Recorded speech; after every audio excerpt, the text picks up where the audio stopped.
Hey, how you guys doing today? Christian Yeki here. Hey, so this week I've been talking with a lot of different friends about a schedule and how to be able to be on one and what that really does to help you out in your everyday life. So I figured it'd be a good topic to talk about today and just a schedule. What are the benefits of being on a schedule? How does it really help you out in life? And how can you use it to just work with yourself on your everyday challenges that you have going on and how to focus your attention and your time on one task at a time and being very intentional with your time because we only have so much of it. So being intentional to get the things done and focus on what it is that you're trying to work on and then being able to just focus on it, get it done, and then move on to the next task. And it's so easy in today's world for us to get distracted and pull out the phone and just wait a few minutes, scroll on TikTok, and then a few minutes went by really fast and it ends up being an hour later. So what can being on a schedule really do to help work with you? So if you get on a schedule, everyone's going to have a different schedule and be at a different stage of life. So set up what your normal week looks like and adjust your schedule accordingly. So if there's certain things that you need or want to be doing in particular, like just benefiting yourself, to grow yourself, to just educate yourself, whatever those like little things are that you're wanting to do. So if that's reading the Bible, that's praying, if that's reading, that novelty book thing, whatever it is you got going on, if that's just wanting to spend some time in meditation or any time of self-development time, gym, any of it. Focus on trying to get that stuff done first thing in the day. Like get up early whenever no one else is up because that's the only time you're going to be able to really get to it and focus that time on building what you need to and being very intentional with that time. Again, you don't have to spend 2, 3, 4 hours in the gym to get the same progress.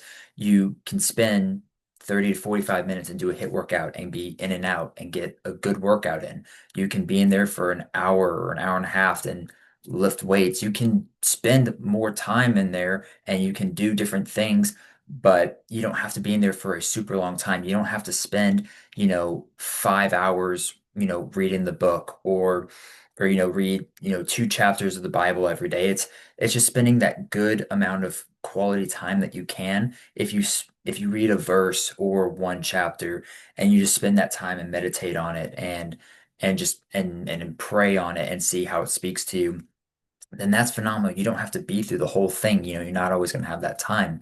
You're not always going to be able to do everything for everyone at all times throughout the day. So being on a schedule and saying, okay, I need to be at work by 7 and I want to go to the gym and I want to read and pray and I need to eat breakfast. And so you start saying, well, what do I need to do? So start backtracking that time of when do I have to be ready by? So let's say it's 7, you have to be at work, backtrack. Do you have to get up at 5 or 4 o'clock maybe, and depending on what you want to do. So say you get up at 5 and you're like, okay, I'm gonna wake up, shake it off, take 5 minutes to shake it off, wake up, spend 5 minutes, being gratitude, starting your day off with gratitude, just to say thank you, God, for this day, for starting this day off, for breath in my lungs, your breath, of course, and just being able to be grateful for starting the day because people have that starting the day off on the wrong foot type of scenario. And it's like you start off how you want to start it off, just because the events happen, just because you might get a bad call or text in the middle of the night and you have to deal with a problem doesn't mean that you have to start the whole day off as a problem. You just deal with the problem that comes. So wake up, be thankful that you woke up and have the day. Spend a few minutes in prayer to just say thank you and talk about what's on your heart. Spend a little bit of time reading, spend 5, 10 minutes reading. You don't have to be you don't have to do it in, so crazy of like large amounts, quality, shorter, small amounts of quality time is much better than sporadic, being there, not being there, going from reading to playing on your phone to answering a call to getting some work to going back to reading. That's, that's not intentional time. That's not quality time. People like that quality time. So whether you're spending that time with yourself, phone off, go set it aside, spend it, read, pray, meditate, do your thing, go to the gym, go for a run around the block, whatever it is that you're wanting to do, and then come back to the next thing. Be intentional with the time. And again, the phones can be so easily distracting, and it's so easy. And I do this myself sometimes, where I'll sit there and I'll be like, all right, I need 5 minutes, stop reading or working, I just need like 5 minutes, and easily 5 minutes will go by and I'll completely overlook it. And it'll be 10, 20, 30 minutes. And I'm like, crap, off, go away, get back to work. So, there's a few quotes. One by Charles Darwin. He says, "A man who dares to waste 1 hour of his time has not discovered the value of life." I really like that one because that's, just talking about what we're talking about right here is like how important our time is, and it's so easy to be distracted. So be intentional with the time and focus on what it is that you're trying to do, because 10, 20, 30 minutes of intentional focus can get much more done than if you were to spend an hour sporadically coming back and forth on whatever that thing is, whether that's work or school or reading the book or anything. Uh, Voltaire says, "It's difficult to free fools from the chains they revere." So if we really like these chains that we live in, these prison cells of technology, of instant gratification, of distractions, of entertainment, if we really like those so much and we're willing to be, chained to those, it's kind of hard to see that those are, since they give us that little hit of dopamine, it's hard to see that those are really just keeping us from fulfilling the thing that we're really wanting and trying to get to. Viktor Frankl, phenomenal. He has one that says, when a person can't find a deep sense of meaning, they distract themselves with pleasure. Like we were just saying, pleasure and entertainment are such an easy, minor thing in today's world, instant gratification. We were just like, oh, we can get food anytime we want to. We just order it. We can get, you know, you can just order anything instant gratification wise, social media, uh, porn, food, anything that's online, you can get it immediately, whatever you're looking for. And it's so easy to be sucked into that thing, that when we're like, oh well, I can get this little hit of dopamine here and there, and all right, there's that TikTok, there's that Instagram, oh here's that Facebook. It's so easy to get sucked in and to just lose track of things. Even if you're watching motivational videos, motivation doesn't mean anything if you aren't doing anything with it. You're not being intentional with that time.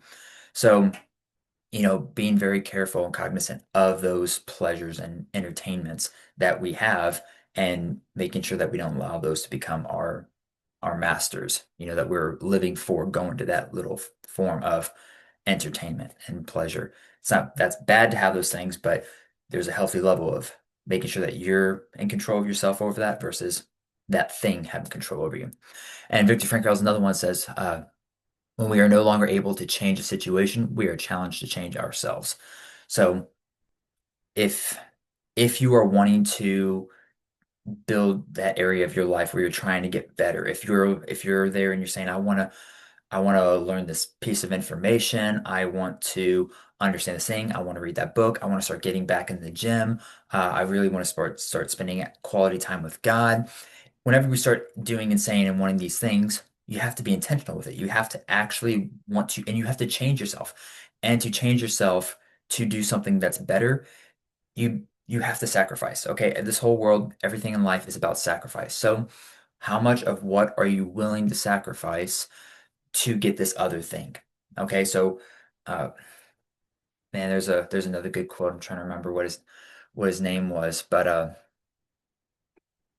um but anyways, so oh yeah, it's Tim Grover. So Tim Grover, he says, if you think the cost of winning is too high, wait until you get the bill for regret.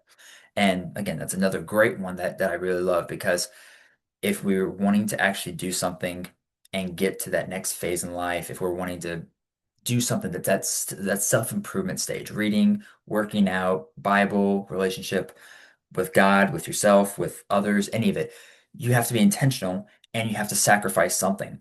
So if you're wanting to have a relationship with someone else, then that means you have to sacrifice the time that you'd be spending, doing this other thing. So if you're always spending time with friends, well, then you have to sacrifice that time that you spend with those friends, and you have to sacrifice some of that for this other person. If you really like video games, which I'm entirely against. But if you really like video games and you want to get closer to God, then you have to sacrifice those fun video games that you spend hours upon hours playing, and you have to go spend some of that with God. You have to sacrifice if you want to get fit and healthy. Guess what you have to do? You have to sacrifice the fact that you want to stay up late, drink, do drugs, eat all the crap that the world tells you is okay, and you have to actually go to bed at a certain time and get a certain amount of sleep and drink your water if you want to be fit and healthy so you can function better and feel better and actually become a better person. I actually believe that. Then you have to be willing to sacrifice certain things. And it's as simple as that. Are you willing to sacrifice certain things for other things? And it's not that you have to sacrifice everything, but you have to sacrifice some things. And so that's your own journey that you have to decide. Are you willing to be willing to sacrifice these things over here that might not be the best for you? And are you willing to give up some of that to do what is better for you? And it's more hard work, absolutely, but it's so much more fulfilling. It's a million times more fulfilling than anything that, a swipe or anything on technology could ever give you. And you can only get those kinds of feelings from actually putting in the work yourself and getting the and reaping the benefit of knowing that you did that thing. So, anyways, I can go on forever, of course, but I just wanted to get that idea out there of the importance of being on a schedule and how you can really use that in your life. And, again, you're going to have to sacrifice some stuff here and there, but that's okay because life is about sacrifice. Interesting thing I heard just this past week was that the origin of the word, what was so that the origin of the word passion is Latin. It was like passio or something like that. I don't know. I don't speak Latin, but the origin of passion originally came all the way down to the Latin word for sacrifice. So if you have a passion, if you have something that you really enjoy in that area, that means you have to sacrifice something. That's a whole nother tangent now. Maybe I'll go down some other day. But I came across that this week and I was like, that's interesting. If we're passionate about something, that means we're willing to sacrifice quite a bit for that thing. But anyways, I hope this was able to help you guys. If this was able to do anything for you, give you any kind of structure, guidance, any kind of thoughts, ideas, questions, let me know. And I'll talk with you guys next time. So you have a blessed day. Be good.